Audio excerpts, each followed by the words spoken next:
நான் உங்கள் mister teacher. Avudaiyar கோயில், ஆத்மநாதர் கோயில் மிகப்பெரிய ஃபேமஸ் கோயில். இங்கே வந்து என்னென்னா, இந்த கோயிலில் வந்து சிவபெருமான் வடிவம் இல்லாமல் தல விருட்சமாக, அதாவது குருந்த மர வடிவில் குடிகொண்டுள்ளார் இந்த அப்படின்னு சொல்கிறாங்க. இந்த குருந்த மரம் வந்து வடமேற்கு மூலையில், கோயிலினுடைய வடமேற்கு மூலையில் இது அமைஞ்சிருக்கு.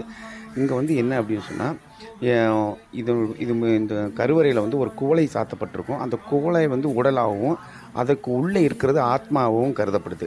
அதனால தான் அதாவது உடலுக்குள் இருக்கும் ஆத்மாவை காப்பவர் ஈசன். அதனால தான் ஆத்மநாத ஈஸ்வரன் என்று இந்த கோயிலில் உள்ளவங்களை அழைக்கிறாங்க.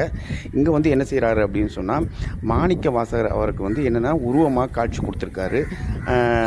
ஈசன் வந்து கருவறையில் அருவுருவமாகவும் குருந்த மர வடிவத்தில் வந்து உருவமாகவும் மாணிக்க வாசகருக்கு வந்து காட்சி கொடுத்துருக்காரு இந்த கோயில் இதில் அப்படின்னு சொல்கிறாங்க. ஸோ இது வந்து